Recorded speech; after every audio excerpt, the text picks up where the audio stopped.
Я приветствую вас, дорогие друзья, уважаемые гости и подписчики моего канала. Прямой эфир. Сегодня 23 число, все ближе и ближе Новый год. Знаете, какое-то такое ощущение очередного Нового года. Да, в войне очередного Нового года. С лишениями очередного Нового года. С такой безнадегой определенной, но зато как ярко полыхает звезда Зеленского. Вот и с Урсулой теплую встречу имел, и Умеров ему в клювике принес информацию. Ой, как много новостей сегодня обсудим с Игорем Мосейчуком, он на связи. Игорь Владимирович, приветствую вас. Приветствую вас, Александр, и приветствую нашу уважаемую аудиторию. Друзья, всем большое спасибо за то, что присоединяетесь, за то, что ставите лайк. Не забудьте, пожалуйста, поставить лайк, это очень важно. Сейчас видите, как определенные инновации и с алгоритмами совсем на свете. Давайте не теряться, подпишитесь, если не подписаны. Канала Игоря Мосейчука это тоже касается. Ну и, конечно, телеграм-каналы для того, чтобы быть еще ближе. Значит, чтобы вообще близкие могли задать вопрос. В закрытом клубе телеграм-канала «Клуб Шелеста» можно оставить вопрос заблаговременно. Также в сообществе YouTube абсолютно открыто на протяжении эфира. Можете обдумать, все написать и свой вопрос оставить. Конечно, QR-код, который и канал поддержит, и, естественно, да, на экран прям выведет там ваши мысли, ваше мнение или ваши вопросы.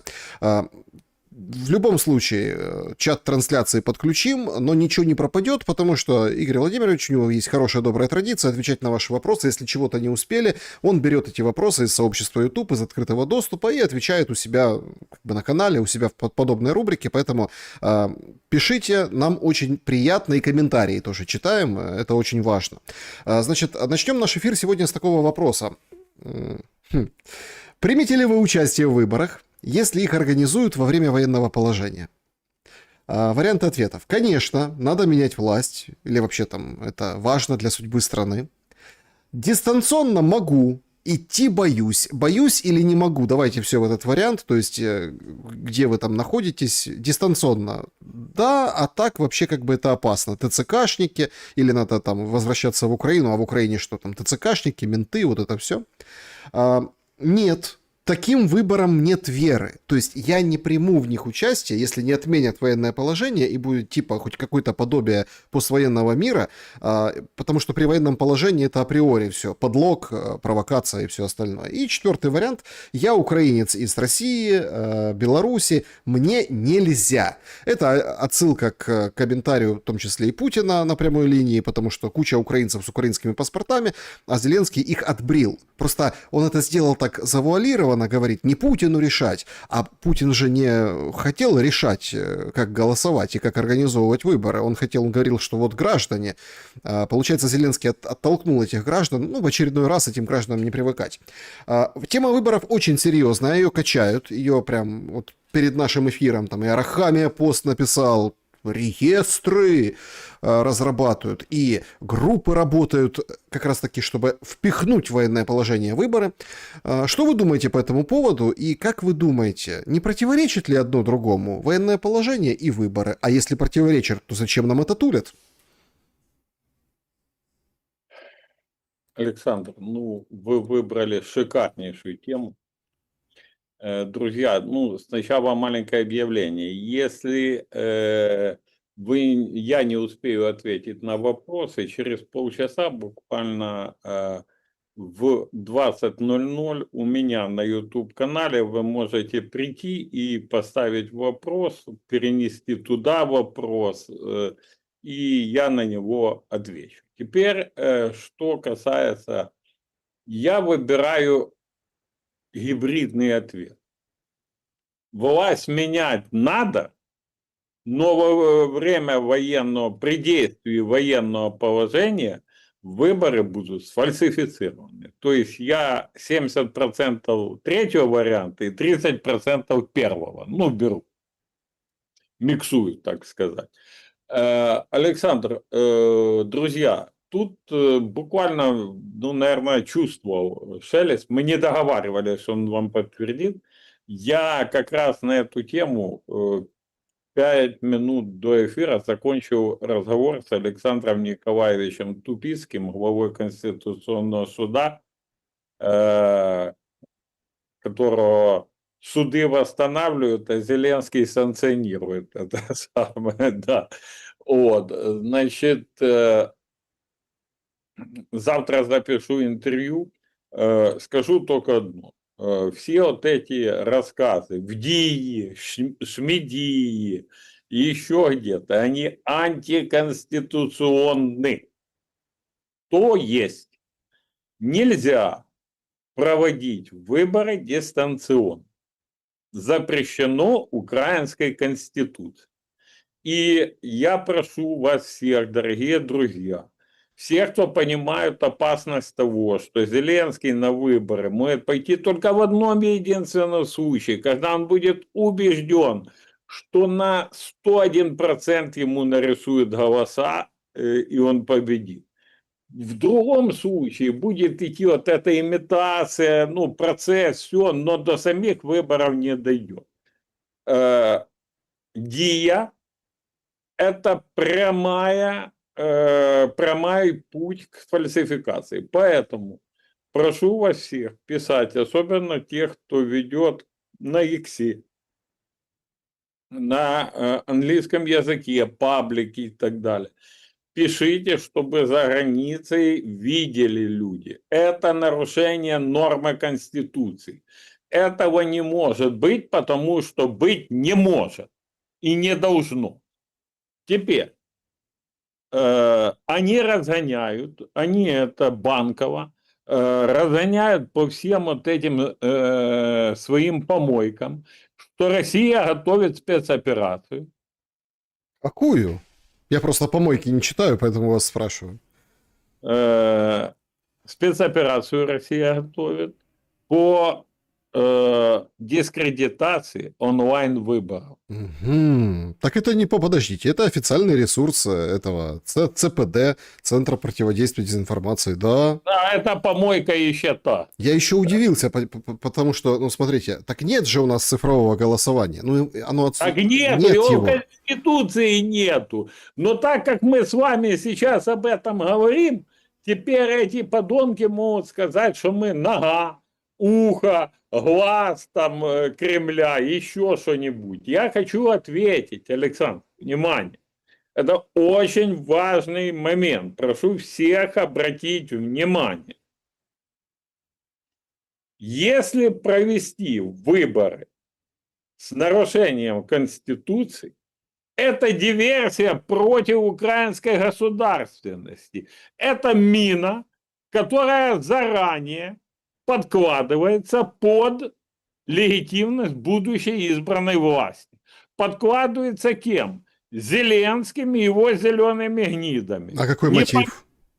Не победили, взорвали. А завтра выйдет Путин и скажет, тот, кто агент Кремля, вот они агенты, они хотят провести выборы в неконституционный способ, чтобы Путину дать карту, да, не нравится ему тот, кто победил. Он говорит, так нелегитимный, ну, понимаете, да, то есть, и не только он, потому что это действительно запрещено Конституцией.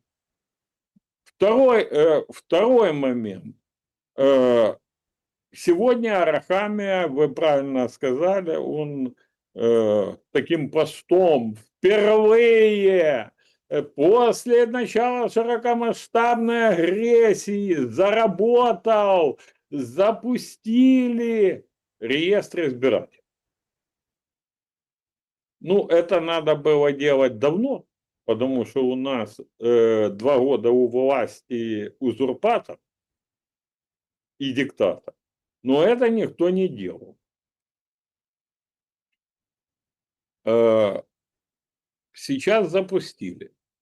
За сколько можно обновить в нынешней военной ситуации реестр выборов? Это громаднейшая работа. Это невозможно сделать завтра, послезавтра, и даже за месяц, и даже за полгода.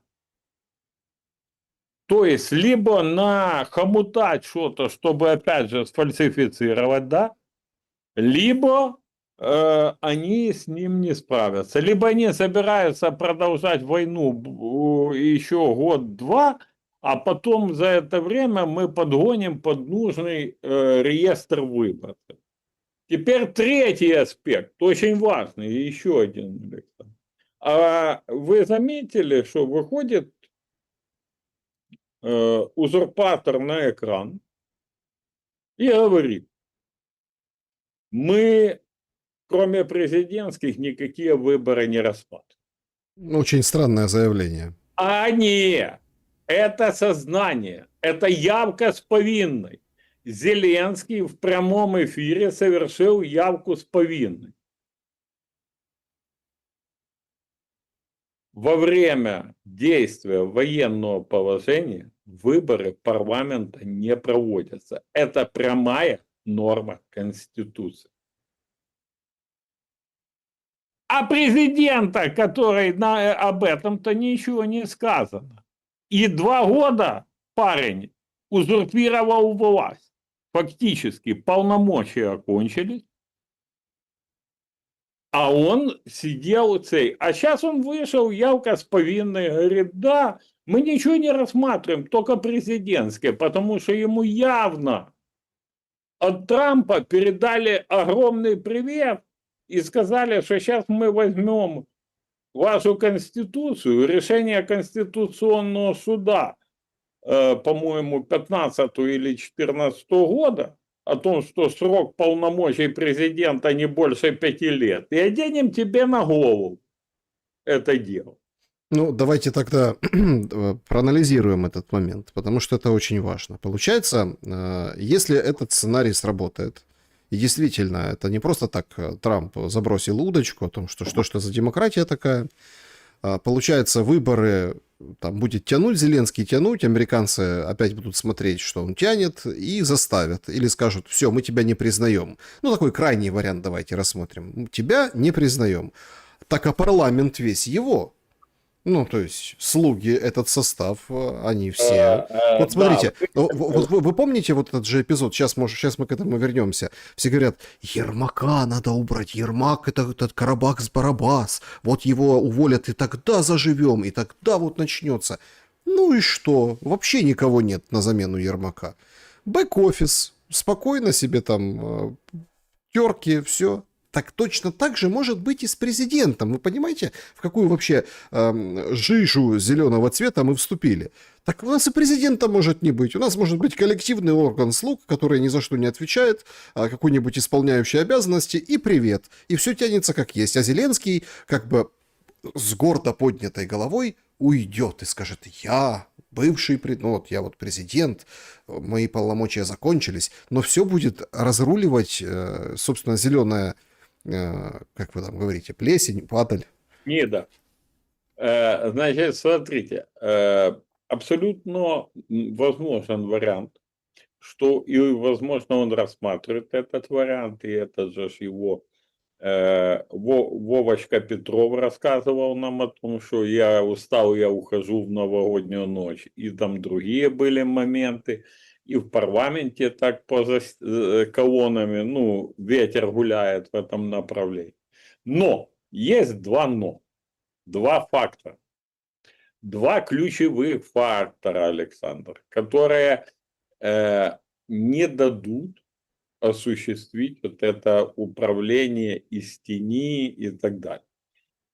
Почему с Ермаком легко получилось? И почему он ушел, но не ушел? Да потому что должность руководителя офиса президента это натянуто на осла уши, понимаете, это все дело. Потому что это завхоз. Он вообще ничем не должен руководить и так, ну, априори.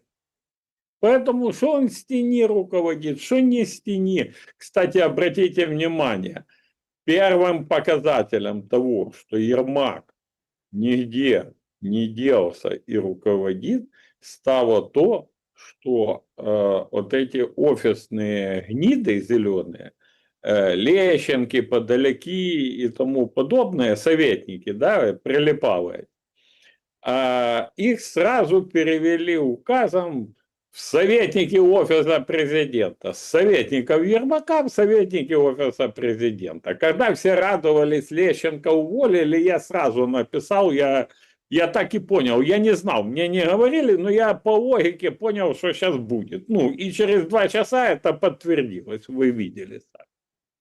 Значит, тут момент один очень еще интересный. Два вот этих фактора. Первый фактор – это человек с ружьем. Его не учитывать нельзя. И субстанция в Верховном Совете может бурлить, ну, как вы говорите. А может, ну, то есть это другое. Президент, функционал ушел, ВО – это другое.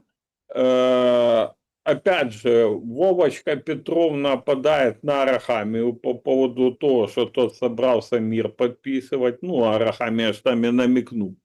Вернее, он не намекнул, он повторил то, что мы с вами, ну, 150 раз в эфире говорили, что мир будет плохой или очень плохой, но либо мир, либо война. Ну, смотрите, тут же четко мы увидели, как Зеленский на него пошипел, ну, по этому поводу.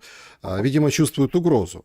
Ну, да. То есть... А теперь второй, вот это и есть второй. Ну, человек с ружьем это раз, а второй это парламент. Я знаю парламент, ну, слава богу, и проработал 5 лет. И до этого с парламентариями работал. И сейчас отслеживаю, поверьте. Как только я устал, я ухожу, вот эта вся зеленая публика будет действовать в абсолютно других уже интересах, абсолютно не бояться того, чего боится, и так далее, и так далее, и так далее. Всему 2014 год, когда Янукович поехал, парламент назначает Турчинова, и все так, моментально. Все изменилось. Парламент был полностью партией регионов, вы же помните. Полностью Не совсем. Партия регионов и коммунистов. Не совсем. Там тоже. Ну, партия регионов и коммунист. Такой монобільшості не было. Хотя она сейчас, Нет, конечно... не моно, но большинство было. Но все поменялось. И так же ж тут поменяется. Так что и это раз. Во-вторых, ну, я скажу так. Они боятся, очень боятся. Банкова боится. Они знают, с кем за границей общаются нардепы, еще там, ну, мониторинг ведется. Они понимают, что все поменяется, что кого-то кто-то один консультирует группу какую-то, другую группу другой. Но я в день разговариваю с 5-10 народными депутатами, в том числе из так называемого монобольшинства. Я понимаю температуру, понимаете? Понимаю, где их могут поломать, а где не могут поломать. Вот и все. И поэтому, смотрите, в Зеленского очень плохая ситуация. Очень. В Америке все понятно. Дальше танцевать с бубном вокруг Трампа мир, мир, мир фактически не получится. Уже окошко закрывается. На фронте с Северска сегодня ушли. Ну, ушли раньше. Ну, сегодня официально заявили. Да. В Мирнограде врут, что тактическое окружение, там полное окружение. И, возможно, уже даже и либо в плен сдались, либо уничтожены, ну, наши воины. Бои идут, это я онлайн мне включали видео сам в центре Гуляйполя. В центре Гуляйполя, понимаете? Не на где-то окрестностях, нигде. Вот, то есть там тоже, я, как говорится, задница.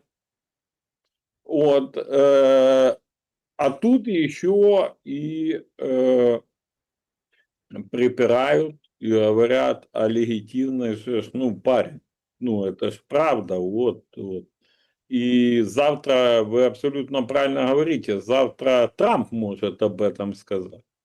Он уже на это раз намекал, потом заговорил за выборы, ну, вы помните. А в конце концов, он может сказать, ну, мало того, что он может Госдеп сделать заявление, а это поменяет вообще, ну, весь расклад по причине того, что а тогда, вы же помните, когда он устроил дебош в кабинете у Трампа в овальном, как эти политики выдаляли фотографии с ним, со своих этих... Да, они же столько денег заплатили, чтобы сфоткаться с Трампом, потом, да. То есть все. У него ситуация задница. Он загнан, он бешеный, и он представляет собой опасность. Я это утверждаю, я прямо говорю, я имею информацию, что спецслужбы интересуются моим местом проживания, рядом место проживания других критиков власти, оппонентов власти, это же не только там за Мосейчуком, это самое. Постоянно устраивают провокации, разных СБУшных сучек типа Филимоненко подсовывают это самое. Потом я пожалел человека, я увидел там Балашов, пожалел человека, человек реально СБУшна сучка. Так он вас также называет. Вот вообще, конечно, очень Он меня интересная, может, смотрите, он очень меня интересная история, знаете, когда вот это там, ты работаешь на СБУ, нет, ты работаешь на СБУ. Раньше этим гордились, или кичились, или делали умный вид, что да, я там с во-первых, чекистами. я не А сейчас гордился. это, нет, я вообще говорю, то есть не о вас, я вообще говорю. А сейчас это вообще как какое-то проклятие, понимаете, несусветное, выглядит так. Ну, ну это так, просто со стороны. Александр, я имею доказательства, я, к сожалению, их поздно получил, я очень жалею, что я вообще связался с этим человеком, это самое, я имею доказательства того, что я говорю. Если будут еще больше доказательств интересные, я их пока эти не показываю, бо хочу вытянуть, ну, вы понимаете, всю гниль. Сам же на самом деле этот чмо ничего собой не представляет.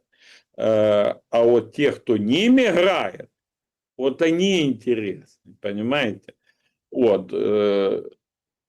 Вытянули там видео, где пьяный человек в ресторане там накидывается на Житкова, а я иду рядом, а все говорят, видите, Мосейчук с другом президента.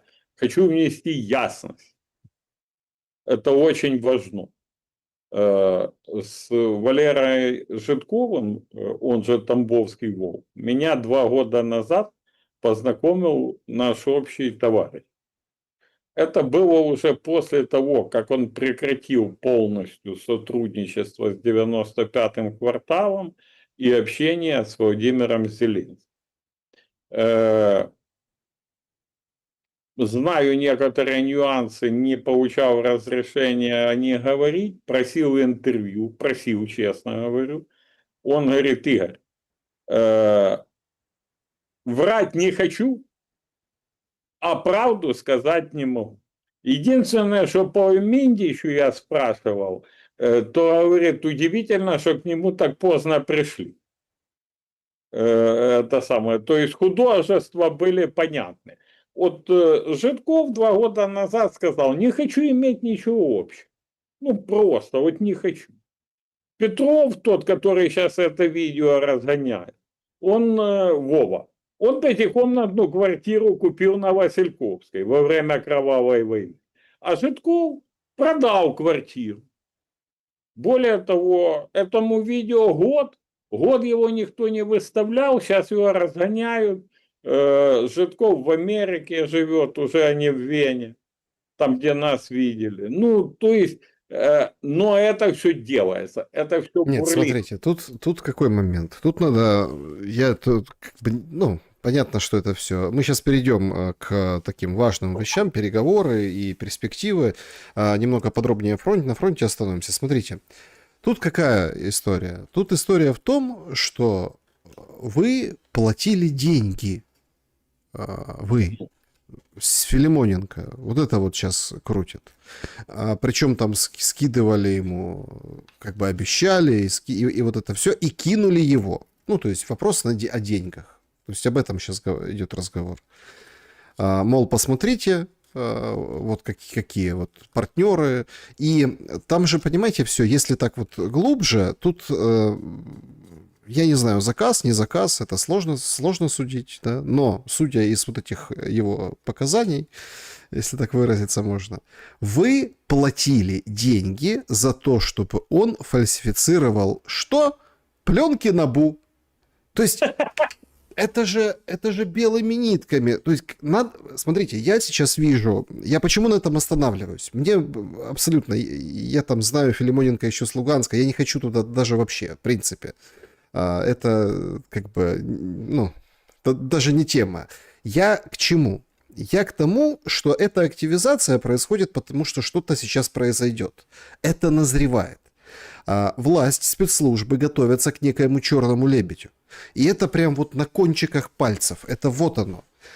Почему я делаю такой вывод? Это, кстати, моим многоуважаемым подписчикам спасибо. Мне писали во время эфира, во время шума. Есть как бы чаты, есть на почту сбрасывают. В телеграм-канале есть предложка, и там просто размышления. То есть я читаю, стараюсь находить время, и там вот, правда, очень интересный расклад. Зеленский вдруг, после того, как все поняли, что пленки Миннича есть, ну, это факт, начал записывать... Да, я не говорил не просто так. Да, начал записывать голосовые сообщения. Голосовые сообщения. Люди плюс-минус грамотные говорят, что ж ты делаешь, война идет, какие нахрен голосовые сообщения? Любой искусственный интеллект тебя сразу возьмет, считает все там и выдаст тебе с интонацией, со всеми... А если еще и денег заплатишь искусственному интеллекту, имеется в виду, там крутые фичи, и, в общем, вообще не отличить. И это будут подавать как твое сообщение. Это можно подорвать все. Он делает это специально. Вы же понимаете, Александр? И тут мы видим Филимоненко... Чтобы потом сказать, да, вот. Александр, смотрите, вы абсолютно поняли очень правильную вещь. Он загнан, он в истерике, он понимает многие вещи, он опасен, почему интересуется проживанием там спецслужбы и так далее, и так далее. Он встречается с руководителем спецслужбы одной, говорит, надо тех, кто подрывает, работает против страны, надо по ним работать. То есть у него это самое. Смотрите, голосовые сообщения, которые генерируются, сейчас видео генерируется, а голосовые вообще в 5 секунд, голосовые сообщения, которые он пишет, он начал писать как раз после того, как стало известно о пленках Миндича.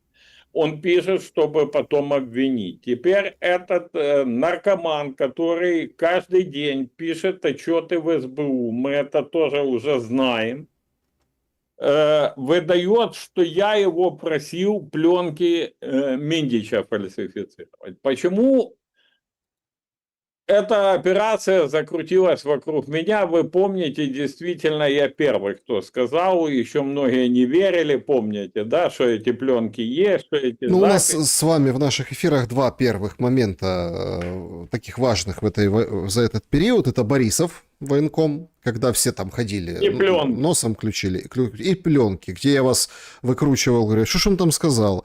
Ну, и вы так... смущаясь, говорите, ну, плохо отозвался об украинцах. Ну, вот так. И это было еще летом. Да. Милеву, ну, вся вот эта вот бандейка, все. Они это понимали, что я это владею ситуацией, я это знаю. Я не знаю, какие там показания выбили из этого народного депутата, которого с Эмиратов выкрали. Вот, может, он там на меня наговорил, еще на кого-то. Потому что если логику выстраивать, Александр, смотрите, происходит эта история с Эмиратами. Я записываю интервью с супругой этого, и тут где-то параллельно с этим появляется Филимонин. То есть это как и дальнейшее действие, дальнейшее, я хочу сказать так, что я думаю, что спецслужбы готовили провокацию во время визита Зеленского в Мадрид, в Испанию, готовили провокацию, и под эту провокацию пытались некоторых людей задокументировать с помощью того же, ну, Филимонина. Вот, поэтому, да, вы правы, черный лебедь летит, он будет пытаться, он понимает, что появятся пленки с его голосом, он понимает, что есть записи с голосом Елены Зеленской. Я их слышал. Я слышал, я утверждаю это, записи с голосом Елены Зеленской. Там нету гипер каких-то, ну, преступных, ну, действий, но то, что она была в теме, в доле, ну, действий бэк-офиса Миндича, это 100%. Поэтому вот это все и закручивается. Поэтому там, а где живут, а как найти, а какое это, ну, то есть все ускоряется. Все ускоряется, а наш обдолбанный узурпатор и диктатор слетает с катушек. Ну, просто слетает. Поэтому он очень опасен на самом деле. И вопрос ж не в этом Филимоненке или каком-то там другом идиоте исполнителя. Даже не в Петрове Вове. Вопрос именно в Зеленском. И это самое. Я же еще раз говорю, я знаю некоторые вещи. И он понимает, что я их знаю из общения с тем же Житковым, ну и другими там, ну, людьми. Я знаю некоторые внутренние вещи этого человека, если его человеком еще назвать можно. Вот, потому что там перерождение, по-моему, под воздействием каких-то веществ очень серьезное произошло. И вот.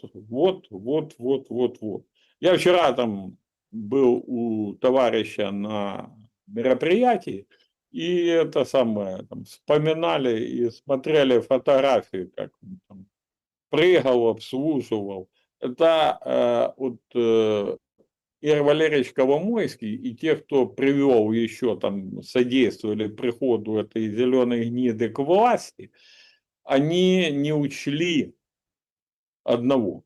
Человек, который работает халдеем, человек, который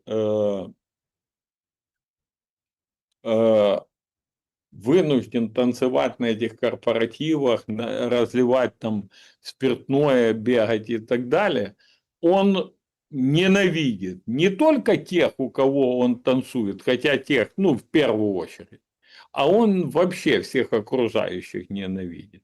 И взяли и нашу страну, и власть этому человеку такому отдали. Понимаете? Да, Игорь Владимирович, что Умеров принес сегодня Зеленскому? В таком хорошем настроении, фотографии такие красивые опубликовали офис президента на страничке самого Зеленского. Говорит, ой, сейчас вот мы разбираем, что там же было. Что же было?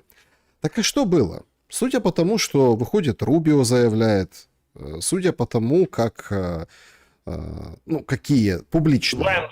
Венс, заявление Венса очень Венс, да, Рубио просто сказал на этих днях, говорит, война в Украине это как бы на другом континенте, поэтому, ну, знаете, да. А вот Рубио всячески пресса, вот эта вот левоглобалистская, сватала на эти переговоры с россиянами, его там не было. Ни с украинцами, ни с россиянами, хотя говорят, Рубио будет, Рубио... Нет, не было Рубио. Им надо было втянуть, понимаете, переговорщики имеют официальный статус, но это как советники, это консультации. Рубио официально представляет Госдеп, который он возглавляет. Его присутствие полностью бы легализовало А глобалисты, леваки эти все, они делали все, ну и делают, собственно, чтобы это похоронить и под завалом этих переговоров похоронить Трампа. А для того, чтобы похоронить там Трампа, им надо было еще и Рубио, ну, втянуть туда. А желательно еще и Венса туда. Так вот, что все-таки Умеров привез? Я, если честно, немножко прозрел, когда прочел, ну, тоже в прессе информацию о том, что Миндич купил 77 квартир на земле, принадлежащей Умерову. И после этого вы хотите сказать, что там прям чисто, а один плохой Миндич, ну, Да причем нет. купил со скидкой. Ну, какая-то такая очень дикая история. Смотрите, два момента по этим квартирам. Два. Момент номер один. Умеров в теме в доле многих коррупционных вещей, многих. Это раз. Второе. Они брали взятки квартирами. Мгм. И это понятная история с Чернышовым. Вы вспомните эту запись с крысил квартиры. И по 77 квартирах Исаенко, которые в 3 раза дешевле, чем в 4 продал фонду Минтич. А до этого на землю Умерова, как вы говорите, ну, поместил. То есть это полностью коррупционная история. В общак шли деньги в виде квартир. Это, кстати, очень тема интересная, она помогает легализировать все. Надо, кстати, разобраться с квартирой господина Петрова, выяснить, каким боком и к кому она имела отношение. Я думаю, что там тоже, если покопаться, ну, можно много интересного найти. Вот. Более того, я вам скажу о некоторых народных депутатах. Я думаю, сейчас после этих моих слов некоторые будут прыгать до потолка и гореть, аж красная будет задница. Ну, я нашел пару объектов недвижимости, оформленных народными депутатами на себя. На себя. И даже Объясните. это декларировано, понимаете? Я сейчас проверяю, ну, вытаскиваю документы, чтобы не быть, я поэтому и не называю фамилий, ну, потому что я хочу прийти, ну, как с Борисовым, да, прийти и сказать, вот, вот, вот, вот, вот тут адрес. А еще могу съездить. Это самое. То есть, это люди полностью чокнулись, я имею в виду и Зеленского, Шефира, Миндича, ну и гнит этих помельче, которые квартирами взятки берут, которые плюют на все на себя за границей, там прямо оформляют. Я вам больше скажу. Сейчас еще у некоторых гореть будет. Помните Сокура, слащавого мальчика Данила Гетманцева, который это сам. Помните историю с зеленой Ламборгини, да, которая приезжал, садился, проверял салон, и видео есть. Я думаю, что скоро мы его тоже увидим. Понимаете, ну, что у этих людей в голове? Госчиновник, первый зам руководителя налоговой, едет другу шефа, подельнику и коллеге, Ламборгини присмотреть, чтобы салон правильный был и все остальное. Но все-таки, о чем эти люди могут договориться на мирных переговорах? Ни о чем, они не могут договориться. Эти люди не могут договориться. Понятно, что Умеров кивает на все головой. А Зеленский потом говорит, нет, ну тут, нет.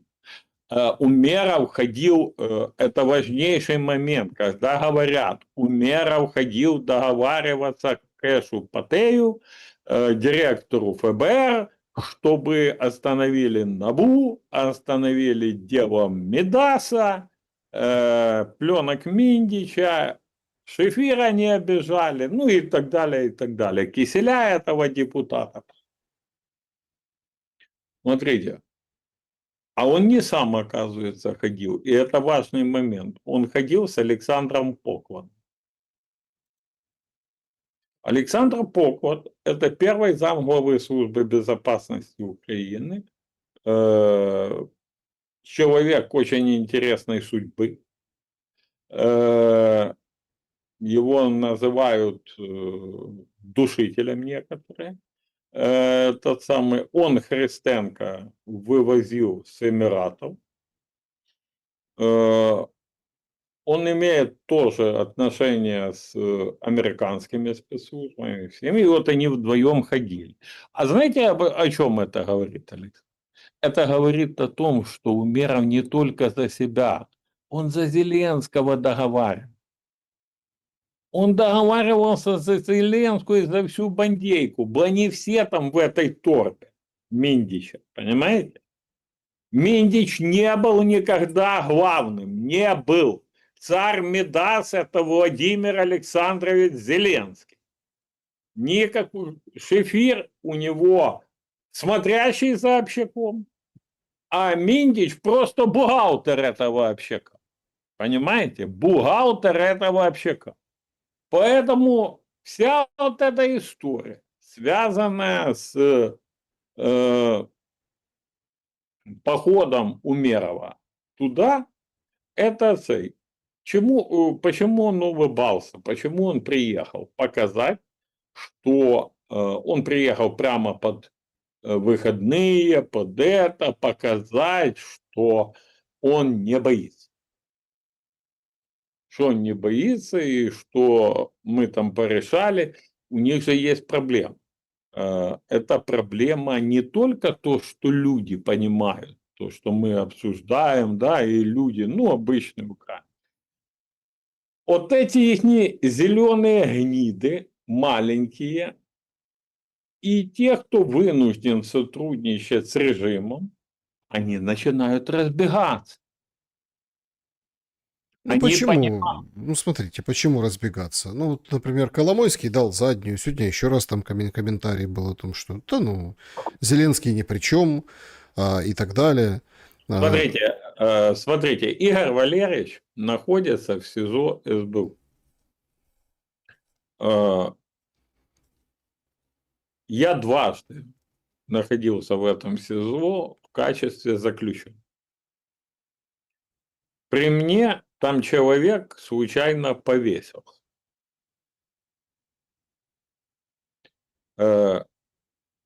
Участь Березовского, ну, для Коломойского, может быть предусмотрена. Поэтому я всех прошу, вы первое.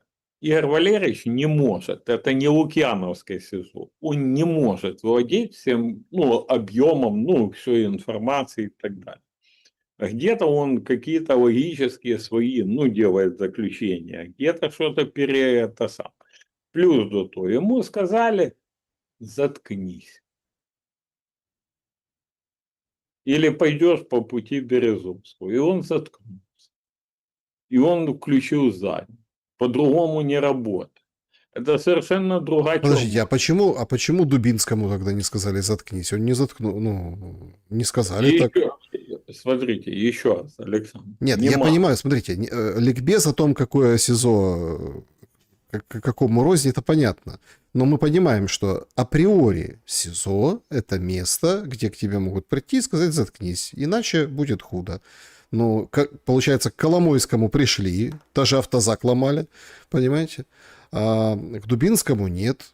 Ну, вот странное возникают просто вопросы. К Дубинскому, смотрите, к Дубинскому, во-первых, приходили, во-вторых, еще раз вам повторюсь. Дайте мне денег, я в том Лукьяновском СИЗО что угодно сделаю. Понимаете? Единственный момент, на который я, обращаю тоже внимание, когда я писал в Фейсбуке, сидя в Лукьяновском СИЗО, первое, что сделал судья, выкинул меня со всех судебных заседаний. Говорят, да пошел этот Мосичук, он суд оскорбляет, нахрен. Потом меня свезли Это, правда, войны ж не было большой, но все равно меня свезли в Березанскую колонию строгого режима и запрятали в подвал. Потом меня свезли оттуда, бы я там наладил, все-таки продолжил писать, свезли в Белую Церковь, посадили в стеклянную камеру. Наблюдали. Поломал я там, меня назад свезли на Лукьяновку и все-таки забили, ну, на это все дело. У меня, Александр, за время пребывания 2,5 года я ровно катался там, отобрали больше 1080 телефонов. То есть методически приходили, ломали, отбирали, но опять же несли, потому что это, ну, вот психотип у них такой. Дай денег, они тебе принесут шоу. Поэтому есть вопросы, и они возникают и у меня по поводу, почему не заткнули, ну, Александра, да? Но в том месте, где он пребывает, ворнякать намного легче, чем, ну, говорить, чем в этом самом, чем в СИЗО СБУ. Это, ну, это реальная вещь. Плюс меня за вторым заходом в СИЗО СБУ отравили. Это есть зафиксировано, есть материалы, мне не предоставляли помощь. У меня открылось 8 этих самых, 8 язв, внутреннее кровотечение. Ну, смотрите, вернемся к сути. Как вообще можно договариваться и о чем-то договориться? Вот мы не просто так уделили этому очень много времени, вот этому внутреннему, да. Я даже не захотел даже фотографии Шабунина с вами обсуждать, хотя тоже такой момент специфический, понимаете. Мне очень понравился... Можно я отреагирую? Мне Владимир Бойко понравился, как написал. Говорит, слушайте, вот вы просто подумайте. Короче, при обыске, при следственных действиях взяли правоохранители фотографии, взяли телефон, там фотографии, и потом они выбросили в интернет, где он там голенький, без трусиков, где еще что-то происходит, еще какие-то фотки. А Владимир Бойко, журналист, говорит, ребята, вы понимаете, что трагедия не в этом, что кто-то какие-то...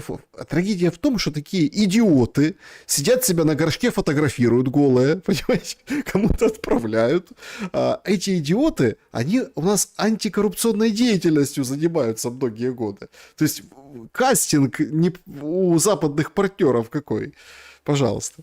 Да, нормальный кастинг. Иванович очень любил Шабуню нашего. Я думаю, что фото он для нее и делал. Это посол США, если что. Этот самый, значит, ну, это без шуток любил, без, и не в переносном смысле, нормально. Это все понятно, тут другое, Александр. Фото дно дна. Угу. Ну, понимаете, мне в голову никогда не приходило что-то подобное, ну, делать. То есть человек показал свою суть.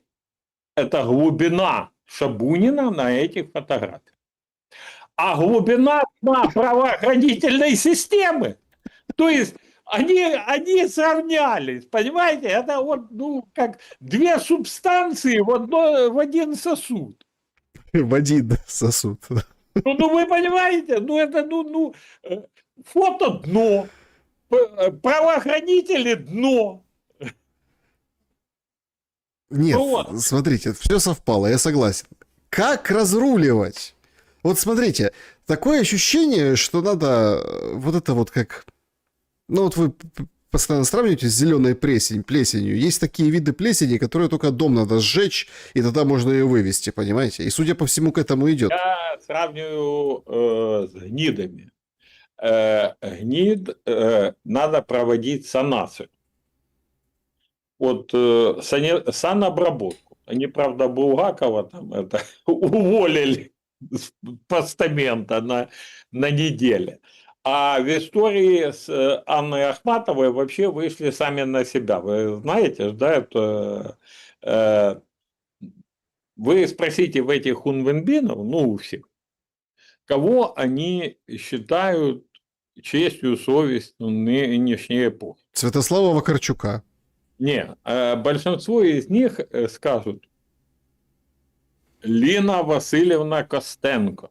Они ее, правда, не читали 90%, но вот цей. И поэтому и вийшли самі на себя, потому що не читали.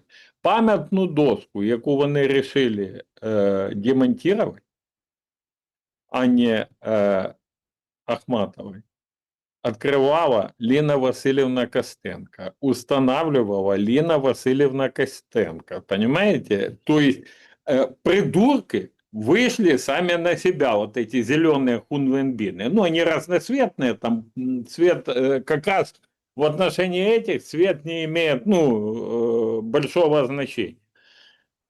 Так вот, санация, только санация. По-другому нет никак. Я глубоко убежден, что после падения режима должен быть трибунал.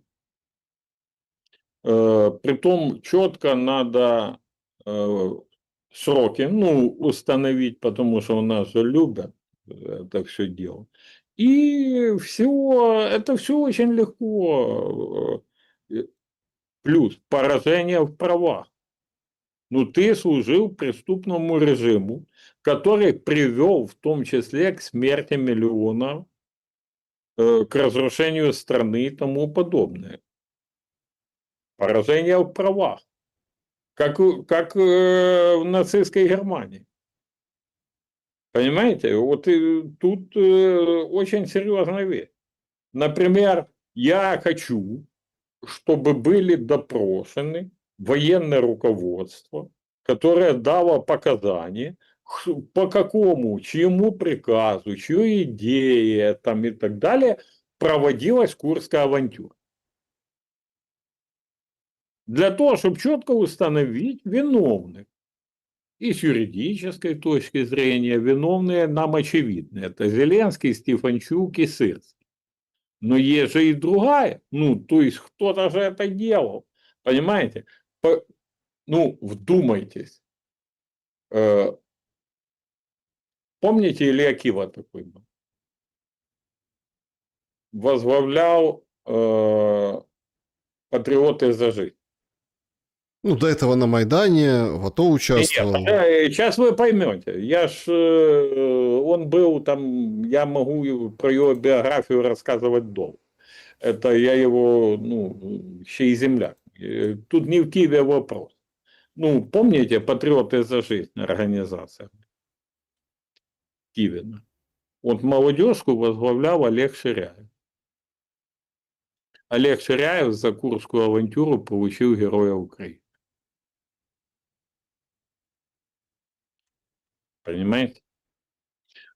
А Валик Манько, которого все сватают на эти штурмовые войска, который там рейдерством занимался, а потом бегал у Корбана сестры, одолжил 10 тысяч, жене на сиськи не отдал. Тоже от Сырского Героя Украины получил. Понимаете? А у меня сокамерник пошел добровольцем на фронт и вчера погиб. Под Покровском. На Покровском направлении. Понимаете? Вот вся история этой войны. И если не будет санации, не будет наказания, то страна обречена, тоді сгорить хата. Как вы говорите. Хорошо. Тогда в таком случае мы видим, что войну останавливать никто не собирается. Американцы смогут добить вот эту сделку?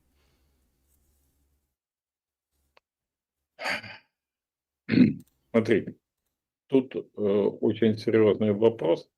Американцам сделка выгодна. И выгодно, чтобы она прошла очень быстро. Я там на одном канале вчера имел дебаты с первым министром обороны Литвы, вот, который там компанию имеет, которая в цветных революциях участие. Ну, то есть такой, вы поняли, с партии глобалистов, который говорил, что вы бедного Джонсона обвиняете, а нахрен вы согласились не подписывать Стамбул. Он же пистолет не держал у виска, у вашего Арахами. Вот. Ну, такое. Так вот, вопрос в чем? Во время этих дебатов он несколько моих с ним, он несколько раз повторил одно. Война должна продолжаться как минимум до того момента, пока не изменится ситуация в США. То есть то, что мы не раз говорили. Глобалисты ждут до выборов в Конгресс, промежуточных выборов в Конгресс, после чего начнут еще больше хоронить Трампа и все. У Трампа сейчас еще есть возможность эту ситуацию закрыть. Как может развиваться событие? Первое. Очень быстро включаются рычаги давления по Зеленскому. Он убирается, кто-то ВО подписывается. И этот вариант и на Банковой рассматривают. Мы говорили, да, с вами сегодня об этом.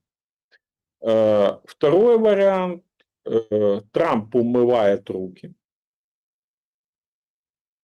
Говорит, все, я все, что мог, сделал, но они хотят воевать, хай воюют. А сам втихаря добивает Зеленского. Вы же видите по пленкам Мидича. Очевидно, что пленки санкционированы были. Очевидно, что в интересах администрации Трампа это все делалось. Очевидно, что они использовались как фактор шантажа Зеленскую и зеленый гнид, потому что как раз на момент переговоров были остановлены и следственные действия, и публикации, и все. То есть абсолютно очевидно, что Трамп может использовать это для выноса Зеленского. Поэтому и голосовые, поэтому, черти эти, которые рассказывают, что я им пленки заказывал, ну и так далее, и так далее. Это серьезнейшая история. И последствия этой истории они будут пытаться разыгрывать, монтировать, рассказывать. Сейчас может появиться 25 вариантов пленок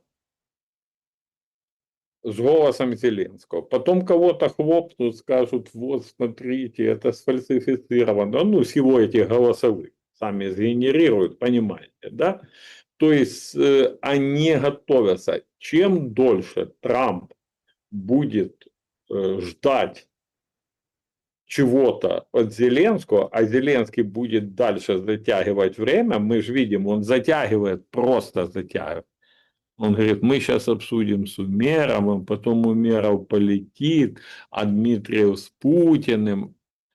Для чего это делается? Чтобы за это время подготовиться и отбить атаку по Мидасу, по преступной организации, которую возглавлял Зеленский.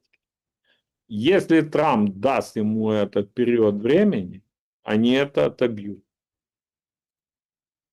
Сегодня прилетело очень знатно по Украине. Опять под угрозой подстанции, распределения электроэнергии. Конечно, феноменальная работа ПВО. 35 ракет летело, 34 сбили, конечно же. Куча дронов, вот это все. Но все заметили очень интересную такую тенденцию. Значит, понятно, что все опять сбили, но отключение света, как бы особенно там на западе страны, просто там больше был удар. Одесса уже который раз, да, Киев тоже. Дроны шибко низко летели. Понимаете, в чем дело? Сейчас какая-то такая дурная какая-то история происходит. И, если честно, она вызывает реальную обеспокоенность. Складывается впечатление, я спрашиваю у вас, как, ну это наше с вами выражение, политическое животное, да? Носорог, политическое животное. Я как у политического животного вас спрошу. Так а чем хуже ситуация, тем получается лучше Зеленскому в политическом смысле.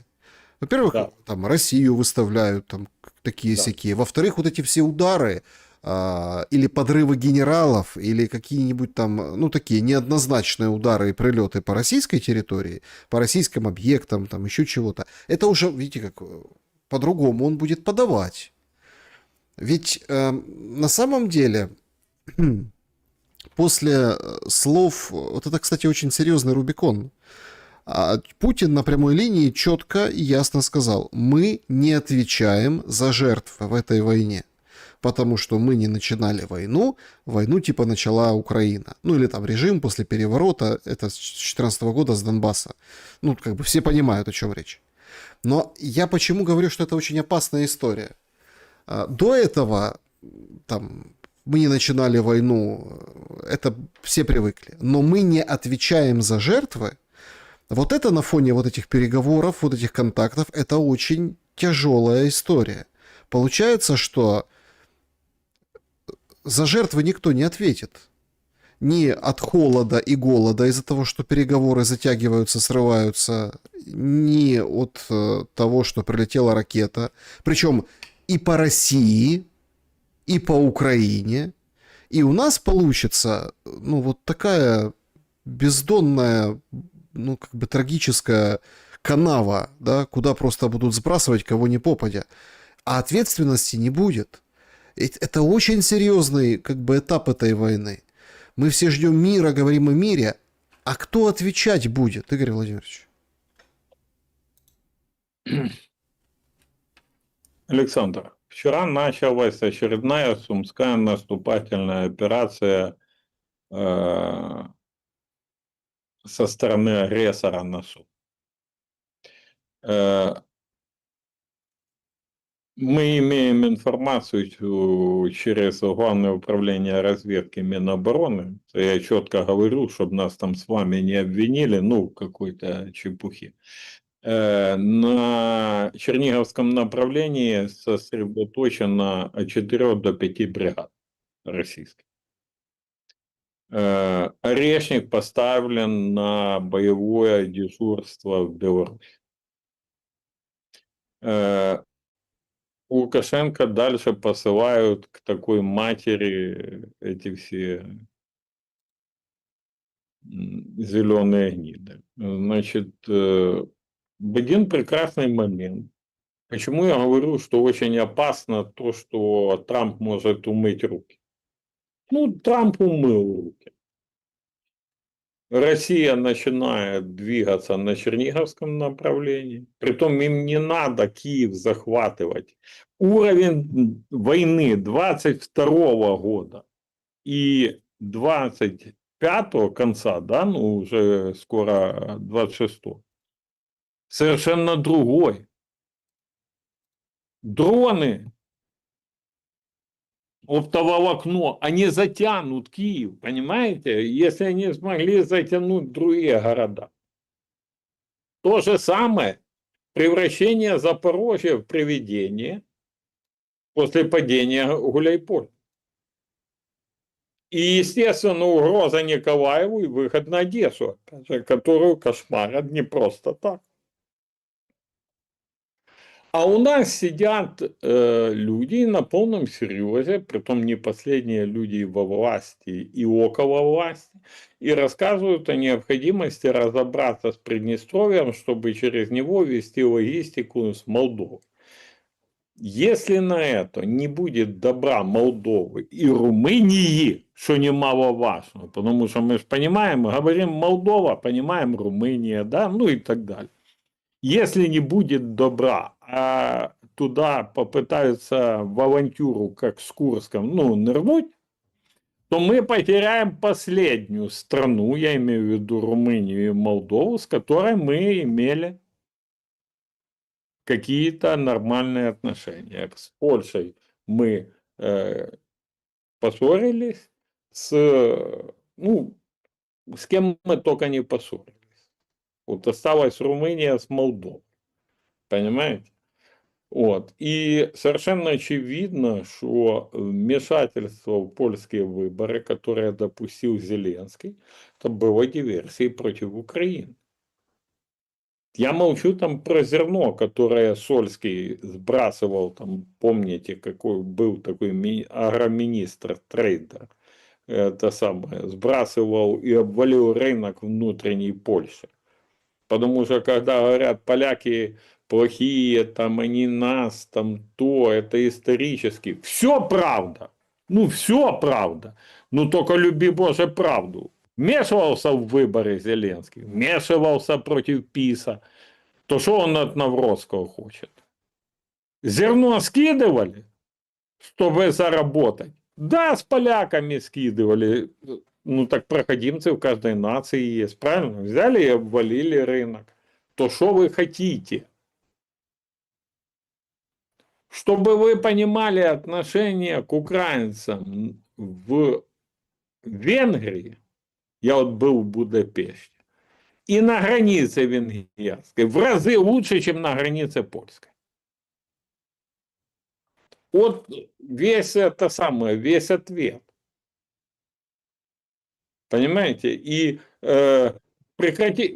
надо просто раз и навсегда и бить по пальцам и зеленый гнид, и любую власть, которая после них будет.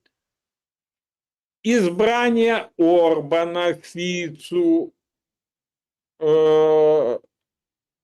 Навроцкого и любого другого деятеля в Европе, в мире, это внутреннее дело венгров, словаков, чехов, поляков и так далее. Не, ну санкции против китайских компаний нам, конечно, ну... Ну, это очередная диверсия, Александр.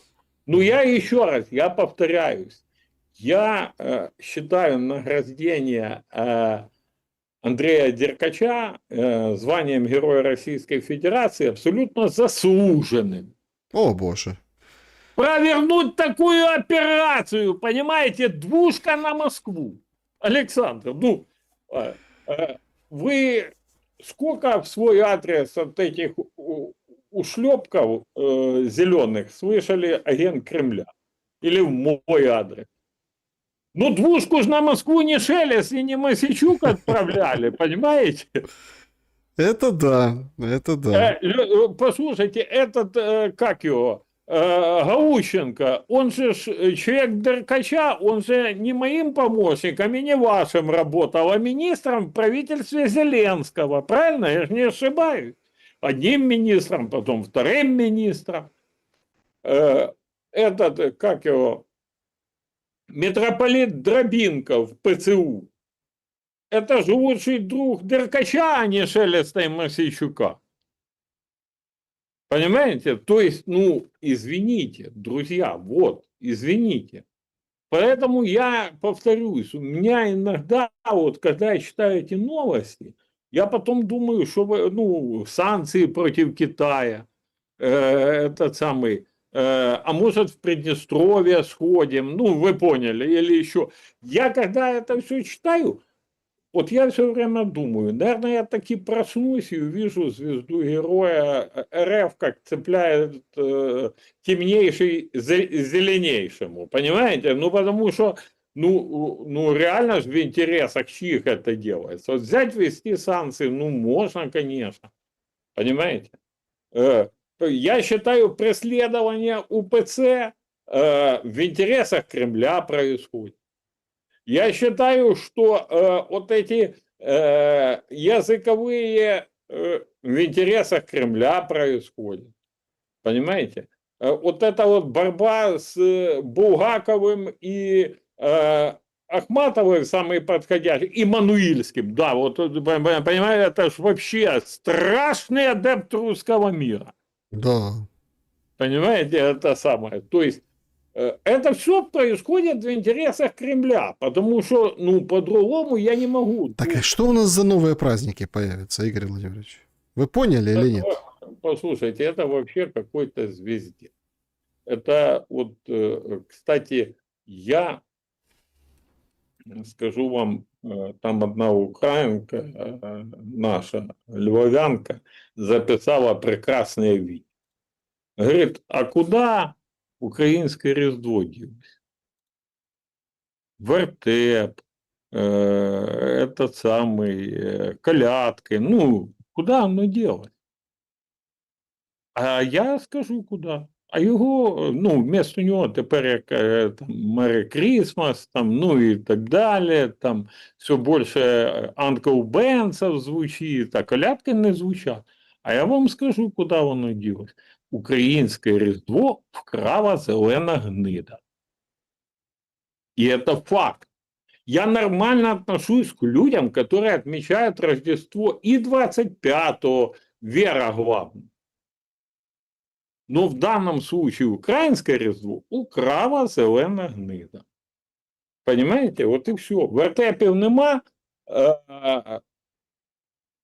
Мне приходят часто в комментарии и спрашивают, как вы относитесь, что в центре чуть ли не каждого города миноры поставили? А как Я- вы относитесь? А я отвечу очень просто. Я считаю, это все, кто это делают, они специально разжигают антисемитизм. Это мое личное мнение. Почему?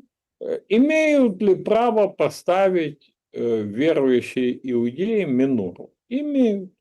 Там внизу есть синагога имени Бродского. И если бы возле нее поставили минору, то ни у кого, ну никто, ну вы понимаете, да? Но это надо сделать на Майдане. Там. Вот все. То есть зелена гнида вкрала украинское Різдво, а еще вдобавок расставил миноры, провоцируют погромы. Я, кстати, знаю людей, вот они же рассказывают, что я знаю окружение, ну, и Зеленского и так далее.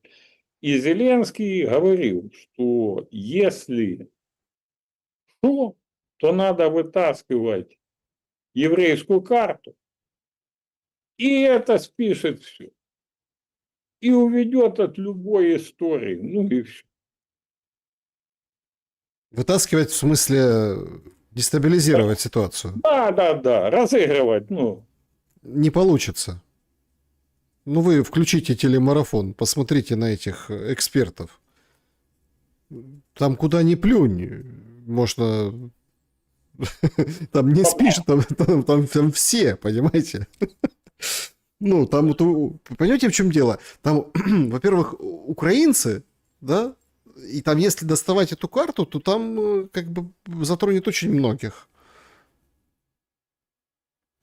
А ему по барабану. Вы еще не поняли? Ему по барабану. Ему, зеленейшему, по барабану. В отношении кого полетит, куда прилетит и что будет, ему одинаково. Поэтому, Александр, они ее могут достать. Они ее достают.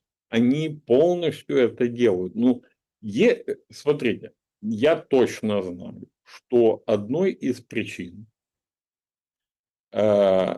быстрого падения Украинской Народной Республики в свое время были как раз еврейские погромы.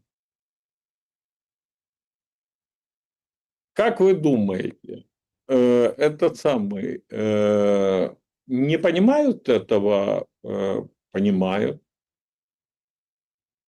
Поэтому вот вам вся история. Смотрите, но это ненормально, когда вместе с кладбищем преподносятся, то есть это разжигание, ну, полнейшее. То есть давайте, сейчас, все. Осталось появиться преследование церкви. Ну, понимаете, это все в кучу. Різдво украли, ну, все до кучи. Да, Осталось появиться Мельхиседеку, осветить и вперед. Да, значит, подводим итоги опроса. Примите ли вы участие в выборах, если их организуют во время военного положения? 8% дистанционно, да, идти так боюсь, ну или не могу. А, 20% я украинец из России или Беларуси, мне нельзя, лишили этого права. 33% конечно, надо менять власть. 39% нет. Таким выбором веры нет. Ну, вот такой итог сегодня у нас, собственно.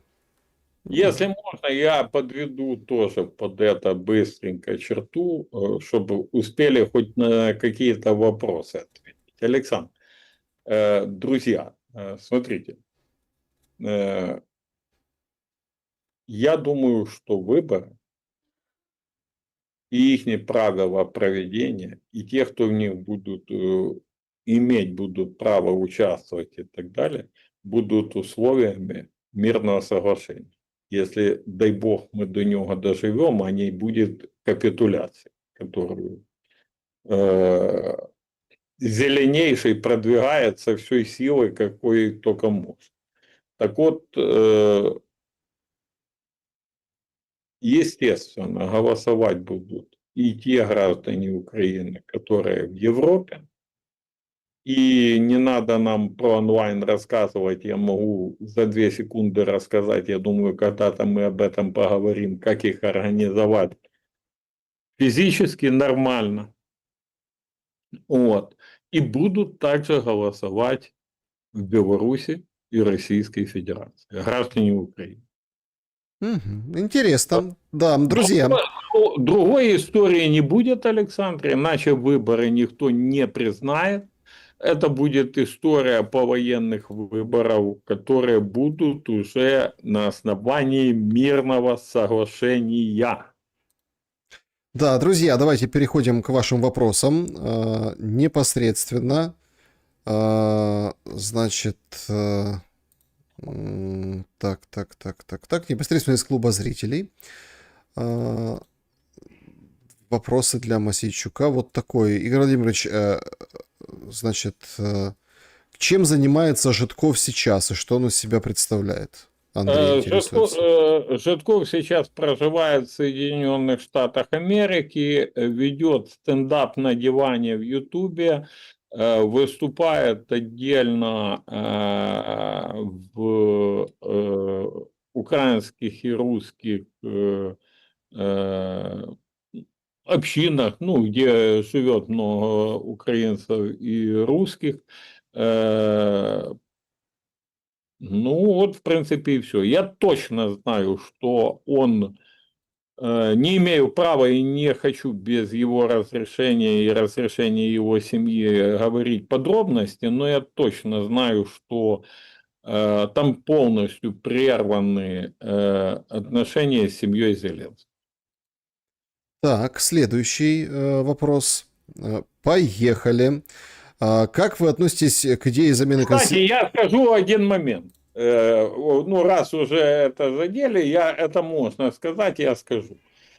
Сценарии писал Валер, в том числе и к «Слугам народа». Сценарий он писал. И вот после этого похабщина, как он ушел, увеличилась в разы там, с Гончаренком, вы помните, я об этом как раз же и писал, что сценарист поменял. Значит, прошу анонимно. Ко мне попала информация, что представители Днепровского ОТЦК собирают людей с инвалидностью и насильно удерживают их. Когда после прохождения ВЛК представители ТЦК понимают, что они поймали непригодных к службе людей, они пытаются отдать их разным военным бригадам, потому что понимают, что люди сразу пойдут в полицию. И самое интересное то, что руководство бригад с радостью принимает таких людей, говоря, что им нужны люди. У меня есть записи разговоров. В общем, это четко укладывается в поставку пушечного мяса. Смотрите, если у вас есть эти материалы, я вас очень прошу связаться со мной. Это легко сделать, зайдя на мой телеграм-канал Игорь Мосейчук. В шапке есть это самое. Я гарантирую анонимность. Естественно, я буду проверять материалы.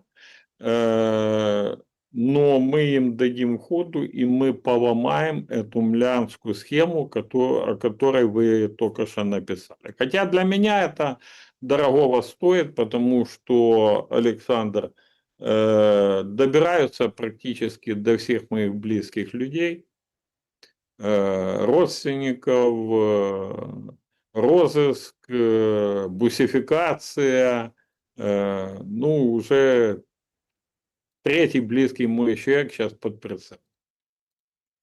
Так, значит, все знают, это шутит Иван, все ракеты успешно сбивает Юрий и Игнат. А какие у них фамилии? Что это за тайна?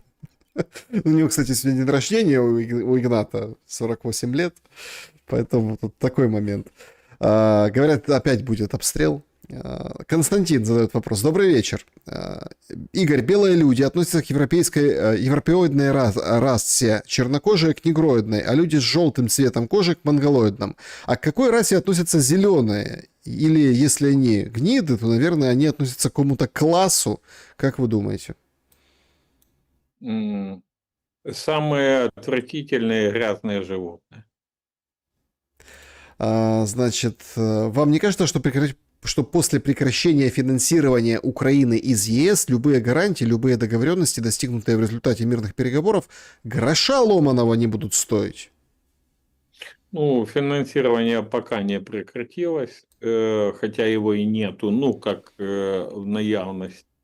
Еще раз вам скажу, совершено такое количество преступлений, что Зеленский и его зеленые гниды прекрасно понимают, что им проще сжечь страну и замести следы, ну, таким образом, чем это сам, чем, грубо говоря, дальше.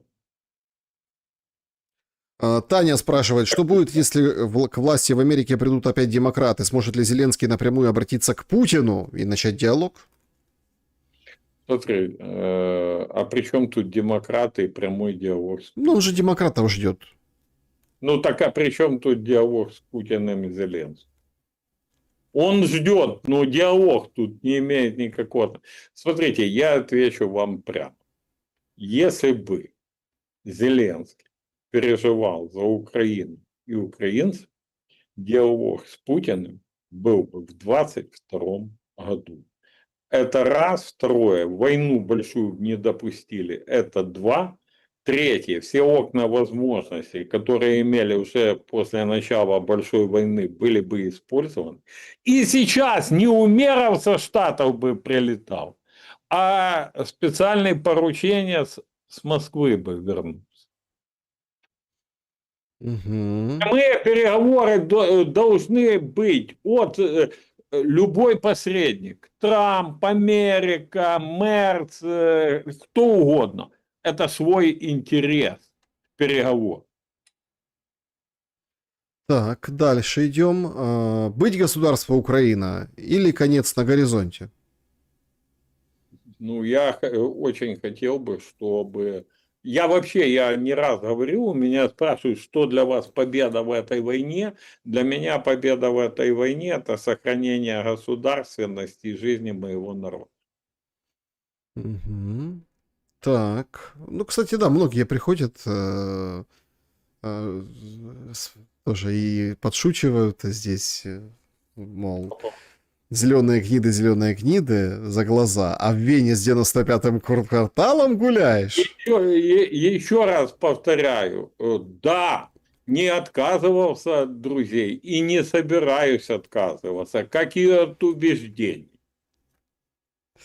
Значит, есть Ленинская, Михаил пишет, формула революционной ситуации. Верхи не могут управлять по-старому, низы не хотят жить по-старому. И да, еще должен быть субъект, который этим воспользуется. Что из перечисленного уже созрело в Украине, а что на подходе? Нету элемента того и тех людей, которые возглавили бы низы.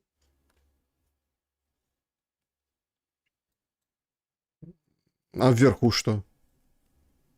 Не, ну, вверху там охренели давно. Так, так, где ваш бывший босс Ляшко? Так воюет вроде Ляшко. А, Так. Да, значит, друзья, всем большое спасибо. Ну, тут много вопросов про Филимоненко. Я думаю, что отправим к вам на канал с вот этими моментами, там, 4000 евро, не додал, забрал, когда дебаты. Значит, смотрите, первое, это пишет сам Филимоненко, никаких дебатов ни с каким Филимоненком не будет, с СБУшными сучками не общаюсь, раз. Второе, и раскручивать не собираюсь. Второе, никаких финансовых отношений ни с каким Филимоненком не имел, пожалел Творынку и его супругу, выслал несколько раз денег после введения санкций против них. И один мой хороший знакомый дал ему тоже денег, он почему-то подумал, что ему не додали. Он вымогает сейчас деньги из Сергея Шахова. Вот. И вообще я предлагаю, это последний эфир в Александра, где я вспоминаю это животное. Много чести. Александр сам очень хорошо его знает и так далее. Да, ну, смотрите, просто мы же все равно, мы в прямом эфире работаем для вас. Еще раз, как бы, я не хочу, эта история вообще меня не касается, и, ну, этих взаимоотношений, да, информационных, там куча бреда, скажем так, было, и давайте, если вы хотите продолжить эту всю историю, go в онлайн к Игорю Владимировичу. Я прямо сейчас захожу к себе на канал. Да, поэтому, друзья, подписывайтесь, переходите. Игорь Владимирович, благодарю за время и мысли. Спасибо вам, Александр. Спасибо нашим зрителям за то, что 1,5 часа нас терпели в прямом эфире. Всех прошу, кто хочет задать вопрос ко мне на канал, параллельно поддержите канал Александра. С вас лайк, с вас репостик, с вас комментарии, я их читаю. И если есть возможность, помогите донатом, это тоже будет полезно, и будет счастье вам, и будет мир всем нам, и будем жить, друзья. Ну и с наступающими рождественскими праздниками, друзья. Да, новогодними, рождественскими, хоть для меня Рождество 7 января, но люди, ну, многие празднуют 25-го. Смотрите, Александр, я пользуюсь на вашем канале, поздравляю всех христиан западного обряда, всех, кто празднует вообще 25 января Рождество Христово. Я традиционалист, я праздную 7 числа, но я очень нормально и позитивно отношусь ко всем людям, кто верует и кто празднует Рождество Христово. Берегите все себя и друг друга. Понимаю, что света сейчас много где нет. Этот свет люди экономят. И тем более, спасибо большое, что тратите... Тем более вдвойне добра и света. Да, тем более, что тратите эти свои драгоценные зарядки или моменты с электроэнергией, чтобы смотреть, слушать наши эфиры. Берегите себя,